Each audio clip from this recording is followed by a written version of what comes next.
संत शिरोमणि श्री गुरु रविदास जी महाराज संपूर्ण जीवन, इतिहास, भक्ति दर्शन, सामाजिक समानता, बेगमपुरा और अमर आध्यात्मिक विरासत। भारत की महान संत परंपरा में अनेक ऐसे महापुरुष हुए हैं जिन्होंने अपने जीवन से ये सिद्ध किया कि ईश्वर की प्राप्ति किसी जाति, वर्ग, धन, पद या बाहरी पहचान की सीमा में बंधी हुई नहीं है। इन्हीं महान संतों में एक अत्यंत तेजस्वी नाम है, संत शिरोमणि श्री गुरु रविदास जी महाराज। रविदास जी को उत्तर भारत की भक्ति परंपरा के महान संत कवि के रूप में याद किया जाता है। उनकी वाणी में भक्ति है, लेकिन केवल व्यक्तिगत भक्ति नहीं, उसमें मानव समानता का संदेश है, उसमें सामाजिक अन्याय के विरुद्ध आवाज है, उसमें जातिगत ऊंच नीच के विरुद्ध एक गहरी चेतना है, उसमें श्रम की गरिमा है, उसमें ईश्वर के प्रति प्रेम है और उसमें ऐसे समाज की कल्पना है जहां मनुष्य भय, भेदभाव और अन्याय से मुक्त होकर सम्मान के साथ जीवन जी सके। उनका नाम विभिन्न क्षेत्रों में रविदास, रैदास, रायदास और गुरु रविदास जैसे रूपों में मिलता है।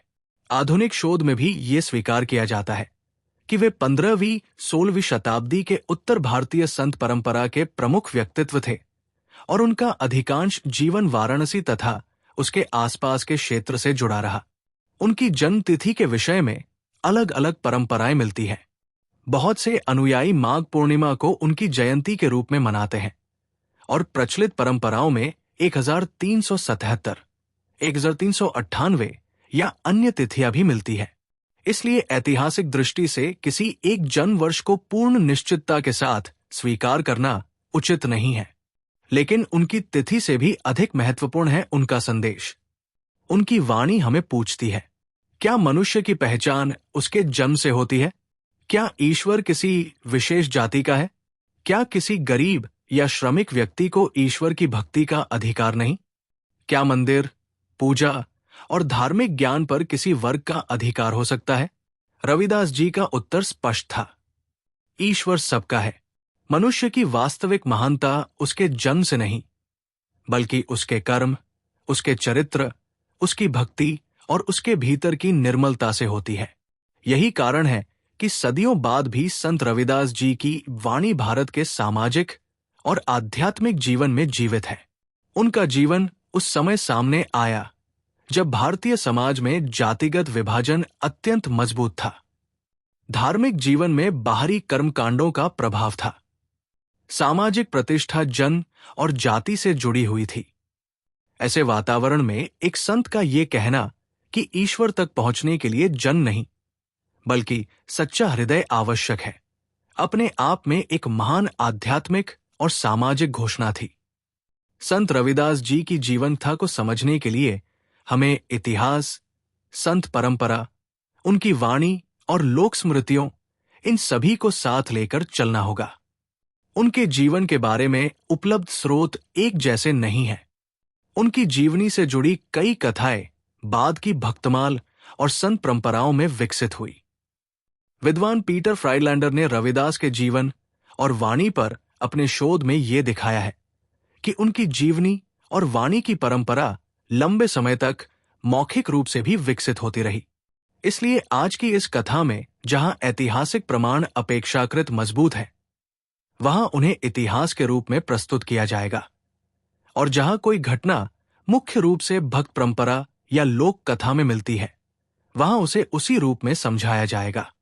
प्रचलित परंपरा के अनुसार संत रविदास जी का जन्म वाराणसी के निकट सीर, गोवर्धनपुर में हुआ माना जाता है। आज ये स्थान संत रविदास जी की जन्म स्थली के रूप में प्रसिद्ध है। अनेक परंपराओं में उनके माता पिता के नाम संतोख दास जी और माता कलसा या कलसी देवी बताए जाते हैं। इन विवरणों के अलग अलग रूप विभिन्न परंपराओं में मिलते हैं। उनका परिवार चमड़े के काम से जुड़ा हुआ माना जाता है। ये तथ्य संत रविदास जी के जीवन को समझने में अत्यंत महत्वपूर्ण है, क्योंकि जिस सामाजिक व्यवस्था में कुछ व्यवसायों को ऊंचा और कुछ व्यवसायों को नीचा माना जाता था, उसी व्यवस्था में रविदास जी ने अपने श्रम को छिपाया नहीं। उन्होंने ये नहीं कहा कि आध्यात्मिक बनने के लिए अपने श्रम से भागना आवश्यक है। इसके विपरीत उनका जीवन ये संदेश देता है कि ईमानदार श्रम भी आध्यात्मिक जीवन का हिस्सा हो सकता है। वे अपने पारंपरिक व्यवसाय से जुड़े रहे और साथ ही भक्ति, साधना और संत संग में भी आगे बढ़ते रहे। यहां उनके जीवन का एक बहुत बड़ा संदेश छिपा है। मनुष्य अपने काम से छोटा या बड़ा नहीं होता। काम की सामाजिक प्रतिष्ठा से मनुष्य की आत्मिक प्रतिष्ठा तय नहीं होती। एक व्यक्ति यदि ईमानदारी से श्रम करता है और उसका हृदय प्रेम, सत्य और भक्ति से भरा है, तो वही जीवन साधना बन सकता है। बचपन से ही रविदास जी के भीतर आध्यात्मिक रुचि की कथाएं मिलती है। लोक परंपराओं में कहा जाता है कि वे साधु संतों की सेवा करते थे। उन्हें भगवान के नाम और संतों के संग में विशेष आनंद मिलता था। वे बाहरी दिखावे की अपेक्षा आंतरिक भक्ति को अधिक महत्व देते थे। उनके लिए भगवान केवल मंदिर में नहीं थे, भगवान उस व्यक्ति के हृदय में भी थे जो भूखा था। भगवान उस श्रमिक में भी थे जो अपने हाथों से काम करता था। भगवान उस गरीब में भी थे जिसे समाज सम्मान नहीं देता था। और भगवान उस व्यक्ति में भी थे जिसे जाति के नाम पर दूर कर दिया जाता था। यही सोच धीरे धीरे उनकी भक्ति का केंद्र बनती गई। रविदास जी के जीवन से जुड़ी अनेक लोक कथाएं उनकी बाल्यावस्था और युवावस्था में चमत्कारिक घटनाओं का वर्णन करती है। इन कथाओं को श्रद्धा की दृष्टि से बहुत महत्व दिया जाता है, लेकिन इतिहास की दृष्टि से इनके सभी विवरणों की स्वतंत्र पुष्टि नहीं होती। इसलिए हमें उनके जीवन की सबसे बड़ी शक्ति चमत्कारों में नहीं, बल्कि उनकी वाणी और उनके सामाजिक संदेश में देखनी चाहिए। रविदास जी की भक्ति का केंद्र था एक परमात्मा। वे ईश्वर को किसी एक नाम, रूप या सामाजिक पहचान में सीमित नहीं करते। उनकी वाणी में परमात्मा के लिए राम, हरि, गोविंद, माधव, मुकुंद जैसे अनेक नाम आते हैं। यहां राम को केवल एक ऐतिहासिक व्यक्ति के रूप में नहीं, बल्कि परम सत्य और ईश्वर के नाम के रूप में भी समझा जाता है। उनकी भक्ति में नामस्मरण अत्यंत महत्वपूर्ण है, लेकिन नामस्मरण केवल जिह्वा से शब्द बोलना नहीं है। वास्तविक नामस्मरण तब है जब मनुष्य का जीवन भी उस नाम के अनुरूप बदलने लगे। यदि व्यक्ति भगवान का नाम लेता है लेकिन दूसरे मनुष्य से घृणा करता है, तो उसकी भक्ति अधूरी है। यदि कोई मंदिर में पूजा करता है लेकिन गरीब को अपमानित करता है, तो उसकी पूजा का वास्तविक अर्थ क्या है? यदि कोई धार्मिक ग्रंथ पढ़ता है लेकिन उसके भीतर अहंकार और भेदभाव है, तो ज्ञान किस काम का? रविदास जी की वाणी ऐसे प्रश्न उठाती है। उनके लिए भक्ति का अर्थ था हृदय का परिवर्तन। उनकी आध्यात्मिकता केवल पूजा पद्धति नहीं थी, वो जीवन पद्धति थी। वे बताते हैं कि मनुष्य को अपने भीतर से अहंकार, लोभ, मोह, क्रोध और भेदभाव को कम करना चाहिए। मन को निर्मल करना चाहिए। और जब मन निर्मल होता है, तब वही मन परमात्मा का अनुभव करने योग्य बनता है। संत रविदास जी के विचारों में गुरु का महत्व भी बहुत बड़ा है। भारतीय भक्ति परंपरा में गुरु केवल शिक्षक नहीं होता।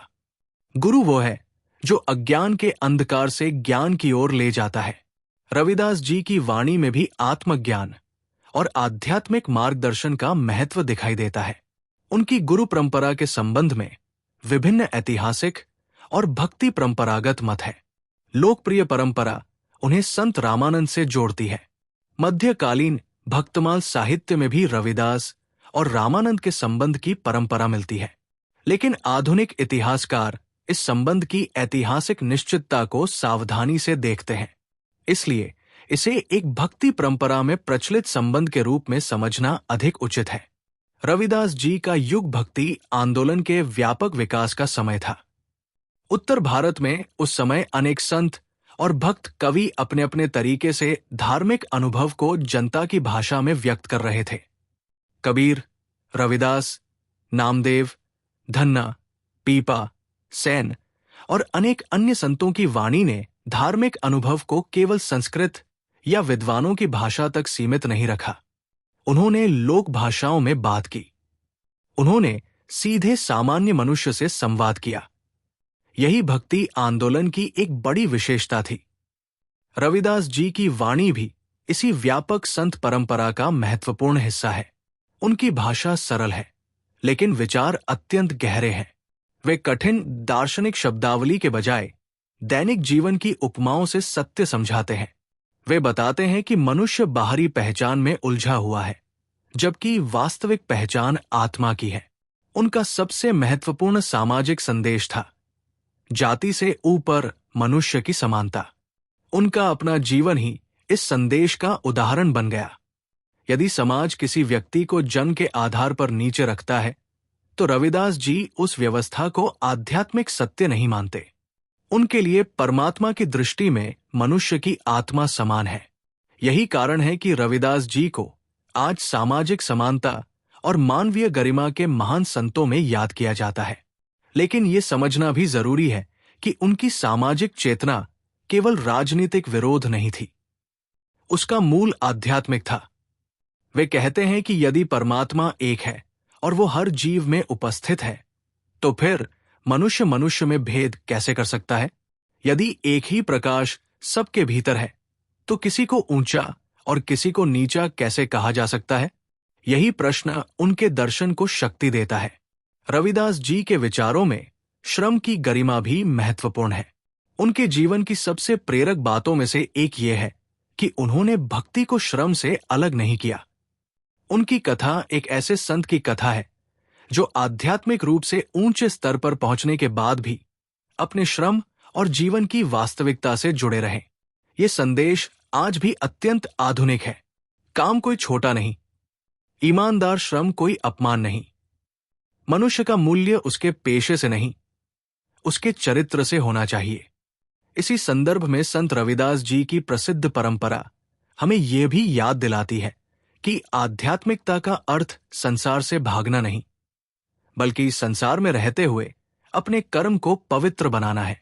उनके जीवन से जुड़ी एक लोकप्रिय कथा मन चंगा तो कठौती में गंगा के रूप में प्रसिद्ध है।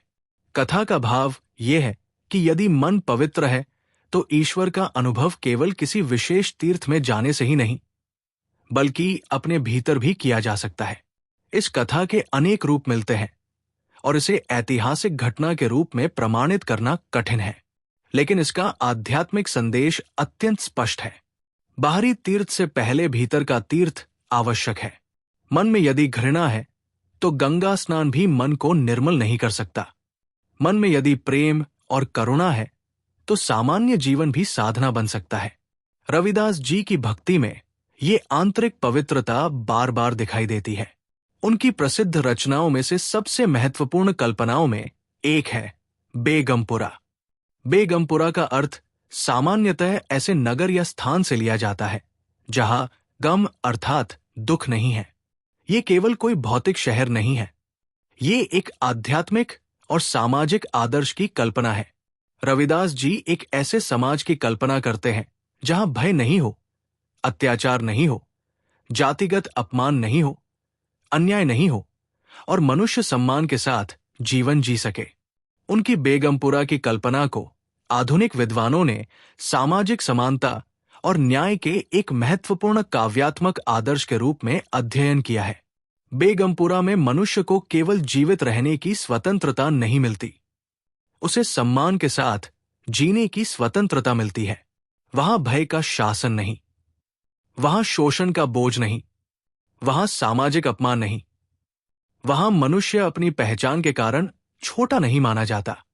आज यदि हम बेगमपुरा को आधुनिक दृष्टि से देखें, तो इसमें सामाजिक न्याय, समानता, स्वतंत्रता और मानवीय गरिमा की गहरी कल्पना दिखाई देती है। लेकिन इसे केवल आधुनिक राजनीतिक अवधारणा कहना भी अधूरा होगा। रविदास जी के लिए बेगमपुरा का मूल आध्यात्मिक था।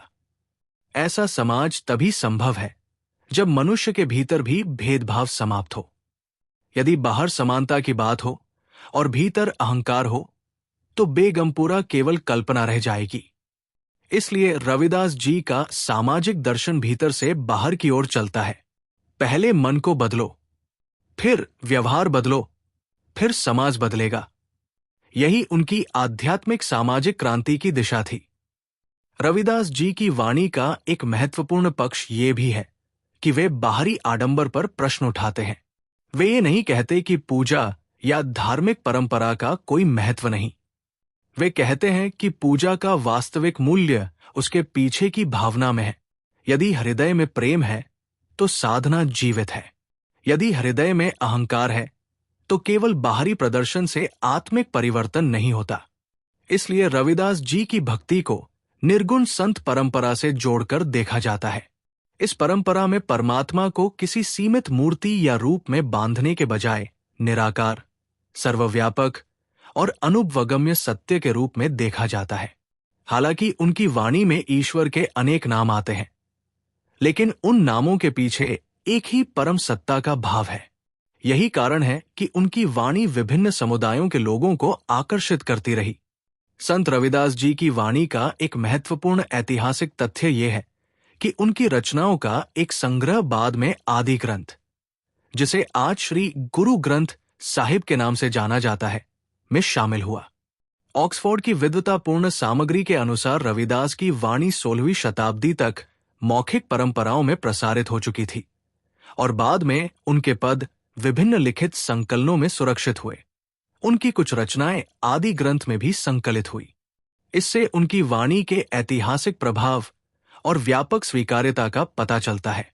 यहां एक बात विशेष रूप से समझने योग्य है।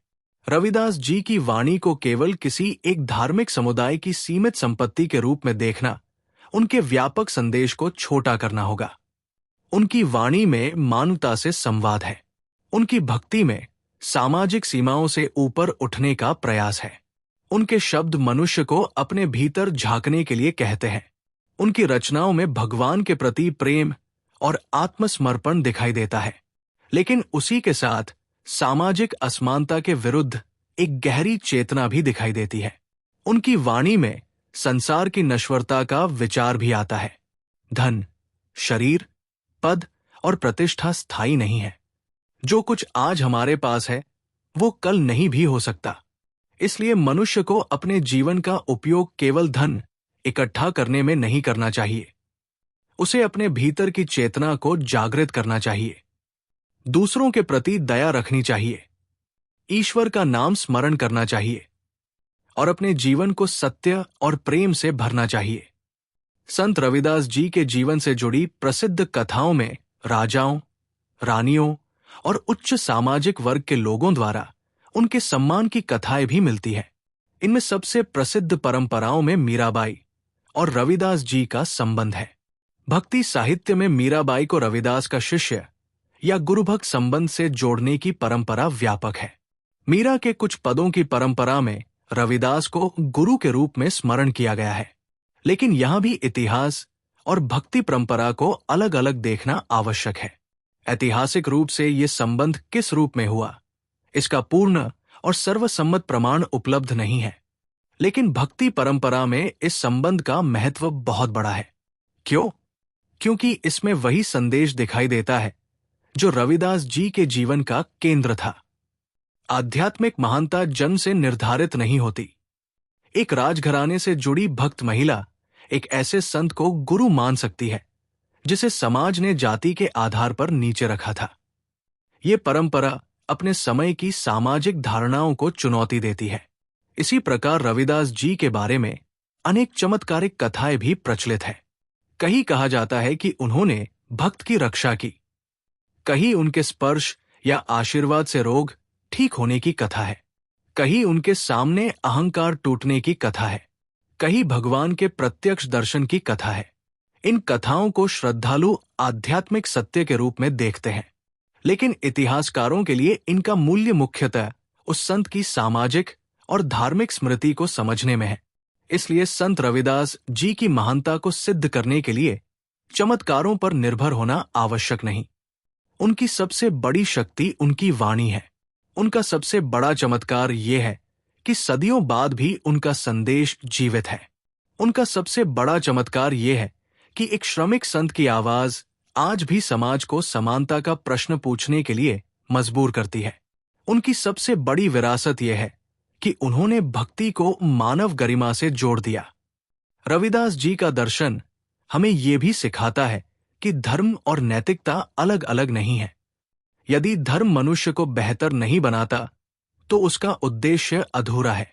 यदि भक्ति से अहंकार कम नहीं होता तो भक्ति का अनुभव अधूरा है। यदि पूजा से करुणा नहीं आती तो पूजा केवल बाहरी क्रिया बन सकती है। इसलिए उनके लिए धर्म का अर्थ था सत्य, प्रेम, भक्ति, सेवा और निर्मल आचरण।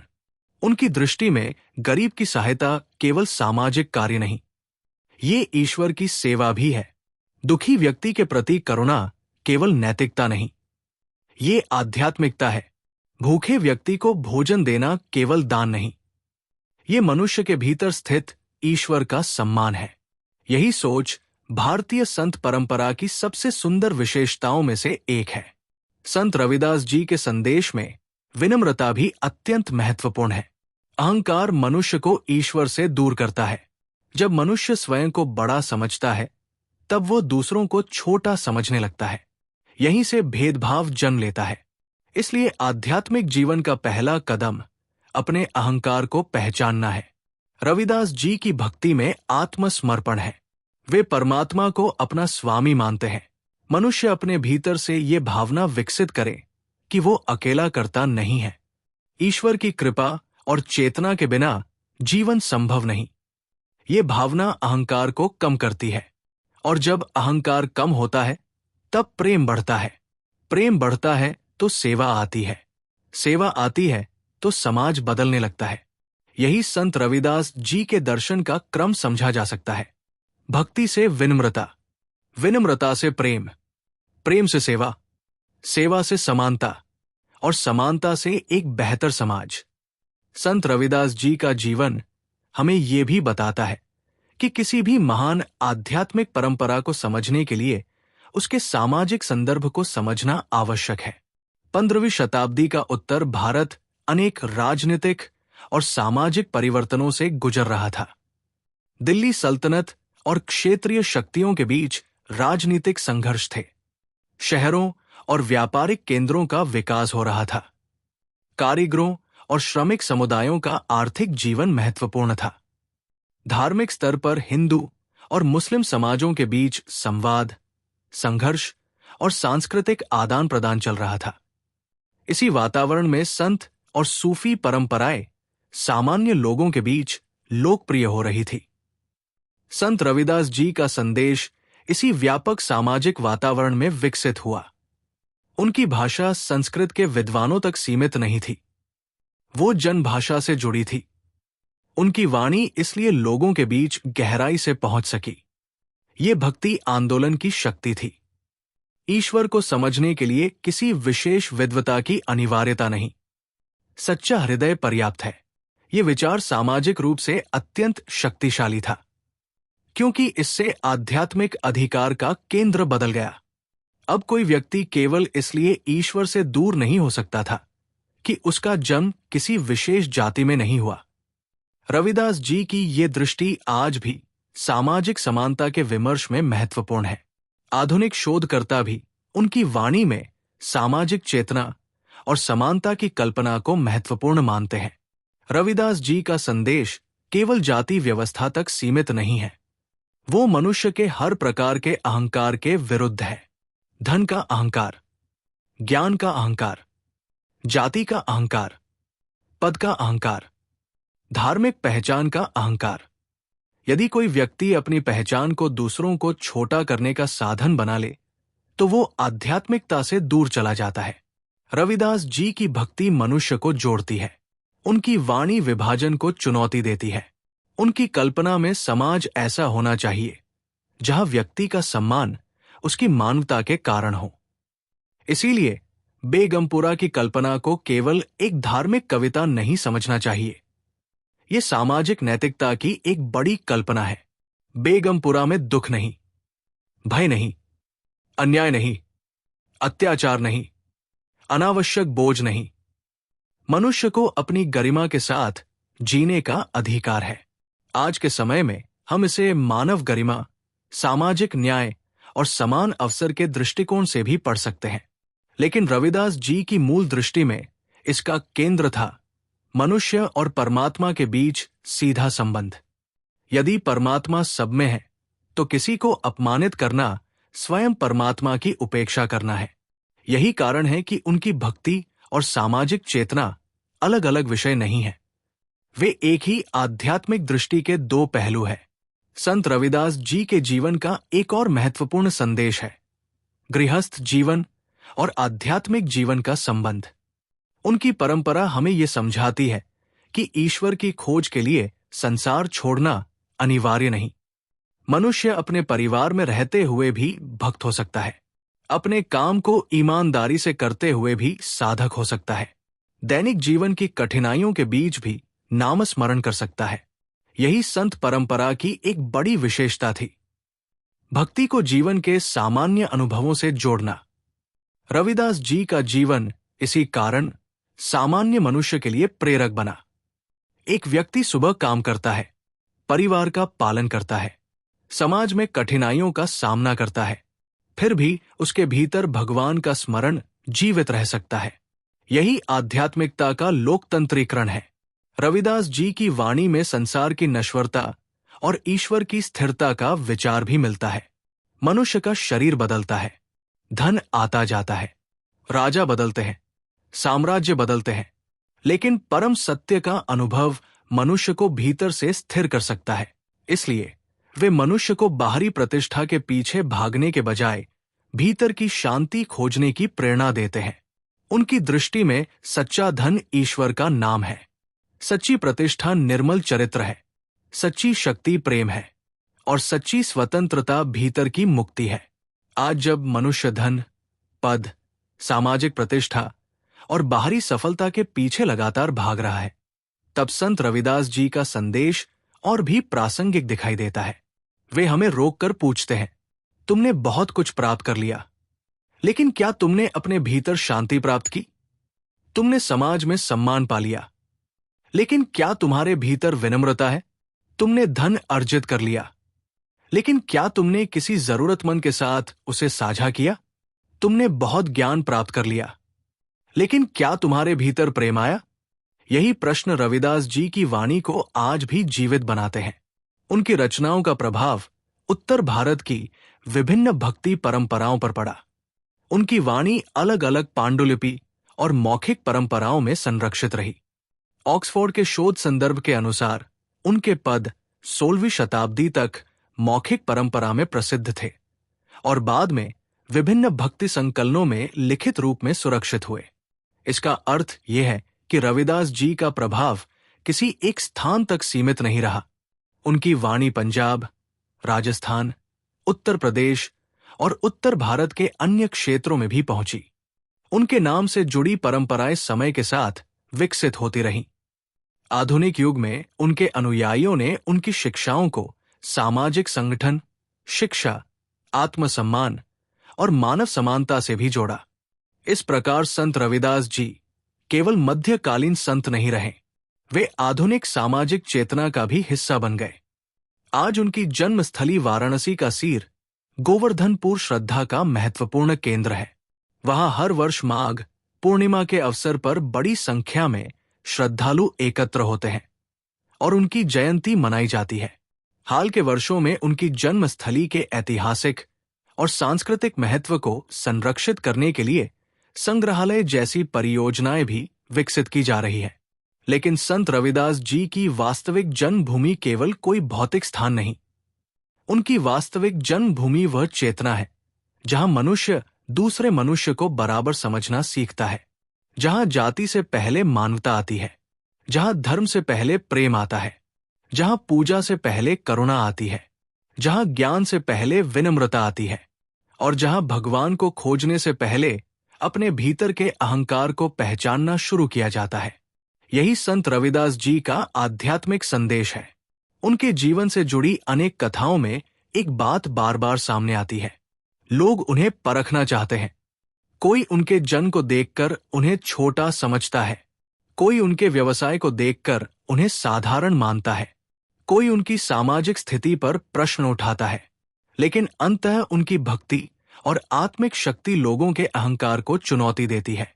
इन कथाओं का ऐतिहासिक सत्य अलग प्रश्न हो सकता है, लेकिन उनका नैतिक संदेश बहुत स्पष्ट है। मनुष्य को उसके बाहरी रूप से मत परखो। किसी व्यक्ति के भीतर कौन सी चेतना जागृत है, इसे जन्म देखकर नहीं जाना जा सकता। संत रविदास जी के जीवन की यही सबसे बड़ी प्रेरणा है। उन्होंने अपने जीवन को शिकायत में नहीं बदला। उन्होंने अपने सामाजिक अनुभव को घृणा में नहीं बदला। उन्होंने अन्याय को देखकर मानवता से विश्वास नहीं खोया। उन्होंने भक्ति को हथियार बनाया, प्रेम को मार्ग बनाया, समानता को आदर्श बनाया और ईश्वर को अंतिम सत्य माना। यही संत रविदास जी को महान बनाता है। उनकी दृष्टि में सच्चा साधक वो नहीं जो केवल जंगल में बैठकर ध्यान करता है। सच्चा साधक वह भी है जो समाज में रहते हुए अपने व्यवहार को बदलता है, जो दूसरे को सम्मान देता है, जो जरूरतमंद की सहायता करता है, जो ईमानदारी से काम करता है, जो अपने भीतर के दोषों को पहचानता है, जो ईश्वर का नाम स्मरण करता है और जो अपने जीवन को दूसरों के लिए उपयोगी बनाता है। इस दृष्टि से रविदास जी की साधना अत्यंत व्यावहारिक थी। वे आध्यात्मिकता को जीवन से अलग नहीं करते। भक्ति जीवन के हर क्षेत्र में उतरनी चाहिए। काम में, परिवार में, समाज में, व्यवहार में, भाषा में, विचार में और सबसे अधिक हृदय में। संत रविदास जी का संदेश आने वाली पीढ़ियों के लिए इसलिए भी महत्वपूर्ण है क्योंकि ये मनुष्य को आत्मसम्मान देता है। यदि समाज तुम्हें छोटा कहता है तो अपनी आत्मा को छोटा मत समझो। यदि कोई तुम्हें जन्म के कारण कमतर समझता है तो याद रखो कि परमात्मा के सामने जन्म का अहंकार अर्थहीन है। यदि जीवन कठिन है तो भक्ति को छोड़ो मत। यदि समाज में अन्याय है तो प्रेम और सत्य के साथ उसके विरुद्ध खड़े हो। यदि तुम्हारे पास धन कम है तो भी सेवा कर सकते हो। यदि तुम्हारे पास विद्वता कम है तो भी नाम स्मरण कर सकते हो। यदि तुम्हारे पास बड़ा मंदिर नहीं तो भी निर्मल हृदय तुम्हारा मंदिर बन सकता है। यही संत रविदास जी की भक्ति का लोकतांत्रिक स्वरूप है। उनकी वाणी में एक ऐसा ईश्वर है जो किसी विशेष वर्ग की संपत्ति नहीं, वो हर हृदय में है। यही कारण है कि उनकी शिक्षाएं विभिन्न समुदायों में सम्मानित हुई। उनकी वाणी में जो पद गुरु ग्रंथ साहिब में संरक्षित है वे आज भी बड़ी श्रद्धा से गाए और पढ़े जाते हैं। ये उनकी वाणी की ऐतिहासिक और आध्यात्मिक शक्ति का प्रमाण है। संत रविदास जी की विरासत को समझते समय हमें यह भी ध्यान रखना चाहिए कि उनके नाम से समय के साथ अनेक नई कथाएं, व्याख्याएं और परंपराएं जुड़ी हैं। ये संत परंपरा में सामान्य बात है। किसी महान संत का प्रभाव जितना बढ़ता है उसके जीवन के चारों ओर लोक कथाओं का संसार भी उतना ही विकसित होता है। इसलिए संत रविदास जी को समझने का सबसे सुरक्षित आधार है उनकी वाणी, उनका सामाजिक संदेश, उनकी भक्ति, उनकी समानता की दृष्टि और उनकी मानवतावादी चेतना। उनके जीवन की सबसे बड़ी उपलब्धि कोई राजसत्ता नहीं थी, कोई विशाल महल नहीं था, कोई राजनीतिक साम्राज्य नहीं था। उनकी उपलब्धि थी मानव हृदय पर प्रभाव। उन्होंने लोगों को बताया कि ईश्वर का रास्ता भीतर से जाता है। उन्होंने बताया कि मनुष्य की गरिमा जन्म से नहीं घटती। उन्होंने बताया कि श्रम सम्मानजनक है। उन्होंने बताया कि प्रेम भक्ति है। उन्होंने बताया कि सेवा पूजा है। उन्होंने बताया कि समानता ईश्वर की दृष्टि का स्वाभाविक परिणाम है। और उन्होंने एक ऐसे समाज की कल्पना की जिसे उन्होंने अपनी कविता में बेगमपुरा के रूप में व्यक्त किया। आज हम बेगमपुरा को केवल एक कविता की कल्पना के रूप में नहीं बल्कि एक नैतिक प्रश्न के रूप में भी देख सकते हैं। क्या हमारा समाज ऐसा है जहां कोई व्यक्ति जाति, गरीबी या जन्म के कारण अपमानित न हो? क्या हर व्यक्ति को सम्मान मिलता है? क्या मेहनत करने वाले व्यक्ति को सम्मान मिलता है? क्या धार्मिक पहचान के कारण मनुष्य दूसरे मनुष्य से घृणा नहीं करता? क्या हम अपने आसपास के कमजोर व्यक्ति की सहायता करते हैं? यदि इन प्रश्नों का उत्तर अभी पूर्ण रूप से हाँ नहीं है तो रविदास जी की बेगमपुरा की यात्रा अभी समाप्त नहीं हुई। वो यात्रा आज भी जारी है और शायद यही संत रविदास जी की सबसे बड़ी आधुनिक प्रासंगिकता है। उनका संदेश किसी एक समय के लिए नहीं था, वो हर उस समय के लिए है जब मनुष्य मनुष्य से भेदभाव करता है। वो हर उस समय के लिए है जब धर्म के नाम पर अहंकार पैदा होता है। वो हर उस समय के लिए है जब गरीब को छोटा समझा जाता है। वो हर उस समय के लिए है जब श्रम को अपमानित किया जाता है। और वो हर उस समय के लिए है जब मनुष्य अपने भीतर की शांति खो देता है। संत रविदास जी हमें वापस अपने भीतर ले जाते हैं। वे कहते हैं, पहले अपने मन को देखो, अपने भीतर का अहंकार देखो, अपने भीतर की घृणा देखो, अपने भीतर का लोभ देखो, फिर भगवान का नाम लो। क्योंकि केवल शब्द बदलने से जीवन नहीं बदलता, हृदय बदलने से जीवन बदलता है। यही उनकी साधना का मूल है। संत रविदास जी की आध्यात्मिकता में प्रेम है, लेकिन कमजोर प्रेम नहीं। ये ऐसा प्रेम है जो सामाजिक भेदभाव को चुनौती देता है। उनकी विनम्रता है, लेकिन ऐसी विनम्रता नहीं जो अन्याय को स्वीकार कर ले। ये ऐसी विनम्रता है जो अहंकार को छोड़ती है, लेकिन आत्मसम्मान को नहीं। उनकी भक्ति है, लेकिन ऐसी भक्ति नहीं जो जीवन से भागे। ये ऐसी भक्ति है जो जीवन के बीच में ईश्वर को खोजती है। और उनका सामाजिक संदेश है, लेकिन ऐसा संदेश नहीं जो केवल बाहरी व्यवस्था बदले। ये ऐसा संदेश है जो मनुष्य के भीतर परिवर्तन से समाज को बदलना चाहता है। यही संत रविदास जी का संतुलित दर्शन है। ईश्वर की भक्ति और मानव की सेवा, आत्मशुद्धि और सामाजिक समानता, नामस्मरण और ईमानदार श्रम, विनम्रता और आत्मसम्मान, व्यक्तिगत मुक्ति और समाज के कल्याण की भावना। इन सबको एक साथ देखने पर संत रविदास जी का व्यक्तित्व और भी विशाल दिखाई देता है। वे केवल भक्त नहीं थे, वे केवल कवि नहीं थे, वे केवल समाज सुधारक नहीं थे। वे एक ऐसे संत थे जिनकी आध्यात्मिक अनुभूति ने सामाजिक चेतना को जन्म दिया। उनकी कविता ने मनुष्य को भीतर से जगाने का प्रयास किया। उनकी वाणी ने समाज से पूछा कि यदि ईश्वर एक है तो भेदभाव क्यों? यदि आत्मा सब में है तो ऊंच नीच क्यों? यदि प्रेम धर्म का आधार है तो घृणा क्यों? यदि मनुष्य ईश्वर की संतान है तो किसी मनुष्य का अपमान क्यों? ये प्रश्न आज भी हमारे सामने है। इसलिए संत रविदास जी केवल इतिहास के पन्नों में बंद संत नहीं है, वे वर्तमान के भी संत हैं। उनकी वाणी आज भी गली मोहल्लों, मंदिरों, सत्संगों, भजन मंडलियों और घरों में सुनाई देती है। उनकी जयंती आज भी श्रद्धा से मनाई जाती है। उनके नाम पर अनेक संस्थाएं, शैक्षणिक केंद्र, स्मारक और सांस्कृतिक गतिविधियां चलती है। लेकिन उनकी सबसे बड़ी स्मृति किसी पत्थर की मूर्ति में नहीं। उनकी सबसे बड़ी स्मृति हमारे व्यवहार में होनी चाहिए। जब हम किसी गरीब व्यक्ति का सम्मान करें, वहां रविदास जी जीवित है। जब हम किसी श्रमिक को सम्मान दें, वहां रविदास जी जीवित है। जब हम जाति के आधार पर भेदभाव करने से इनकार करें, वहां रविदास जी जीवित है। जब हम किसी भूखे को भोजन दें, वहां रविदास जी जीवित है। जब हम अहंकार छोड़कर प्रेम करें, वहां रविदास जी जीवित है। जब हम अपने मन को निर्मल करने का प्रयास करें, वहां रविदास जी जीवित है। और जब हम ऐसा समाज बनाने का प्रयास करें जहां किसी को अपने जन्म के कारण अपमानित न होना पड़े, तब हम उनकी बेगमपुरा की दिशा में एक कदम बढ़ाते हैं। संत रविदास जी की जीवन यात्रा हमें अंततः एक बहुत सरल सत्य तक ले जाती है। ईश्वर को पाने के लिए मनुष्य को बहुत दूर जाने की आवश्यकता नहीं।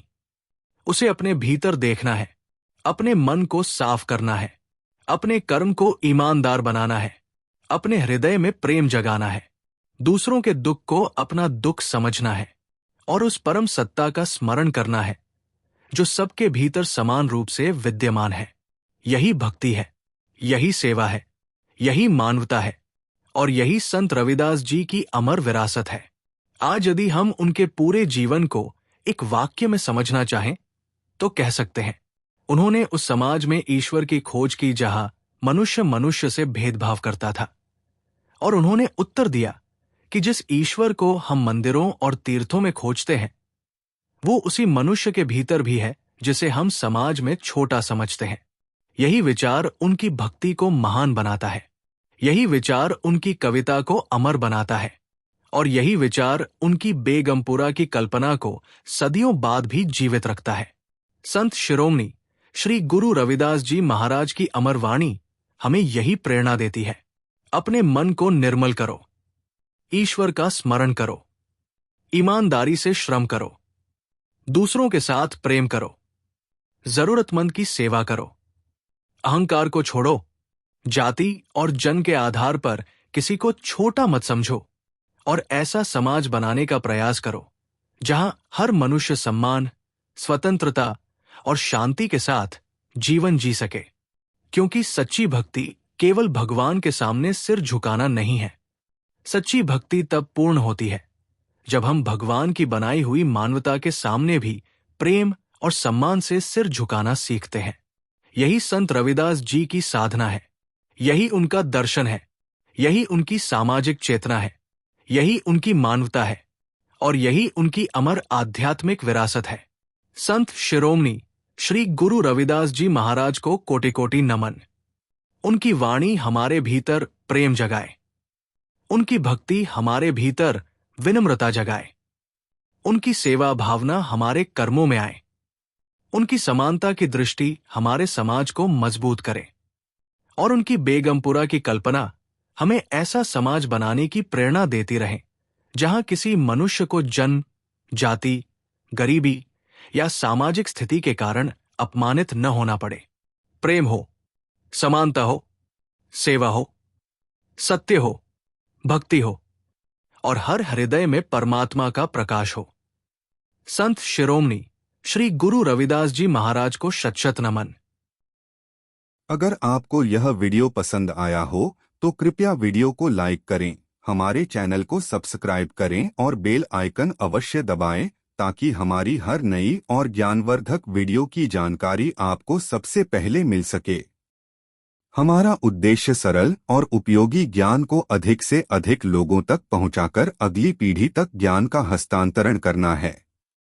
यदि आपको यह वीडियो उपयोगी लगा हो तो इसे अपने मित्रों, परिवार और सहकर्मियों के साथ अवश्य साझा करें। आपका एक लाइक, एक सब्सक्राइब और एक शेयर हमारे इस ज्ञान अभियान को आगे बढ़ाने में अमूल्य योगदान देता है। धन्यवाद।